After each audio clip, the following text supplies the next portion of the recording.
Hello friends, welcome back to the channel. ಇವತ್ತು ಮಂಗಳವಾರದ mini ವ್ಲಾಗ್ನ ಶೇರ್ ಮಾಡ್ತಾ ಇದ್ದೀನಿ. ಮಕ್ಕಳೆಲ್ಲ ಸ್ಕೂಲ್ಗೆ ಹೋದ್ಮೇಲೆ ಆ್ಯಸ್ ಯೂಶ್ವಲ್ ನಮ್ಮ ದಿನನಿತ್ಯದ ಕೆಲಸ ಇರುತ್ತಲ್ಲ, ಕಸ ಗುಡಿಸೋದು, ನೆಲ ಒರೆಸೋದು, ಇದನ್ನೆಲ್ಲ ಮಾಡ್ಕೋತಾ ಇದ್ದೀನಿ. ಈ ಮಕ್ಕಳಂತೂ ಏನಾದ್ರು ಪ್ರಾಜೆಕ್ಟ್ ಮಾಡಿದ್ರೆ ಆ ಸ್ಕೆಚ್ ಪೆನ್ಸು, ಬುಕ್ಸು ಮತ್ತು ಅದು ಇದು ಕಟಿಂಗ್ ಮಾಡಿ ಮನೆ ತುಂಬ ಹರಡ್ಬಿಟ್ಟು ಹೋಗಿರ್ತಾರೆ.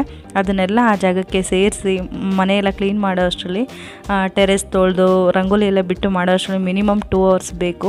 ಇದೆಲ್ಲ ಆಗೋ ಅಷ್ಟರಲ್ಲಿ ಅಡುಗೆ ಮಾಡೋ ಟೈಮ್ ಬಂದೇ ಬಿಡುತ್ತೆ. ಸೊ 1 ಗಂಟೆ ಆಯಿತು. ನಮ್ಮನೆಯವರು 2 ಗಂಟೆಗೆಲ್ಲ ಊಟಕ್ಕೆ ಬರ್ತಾರೆ.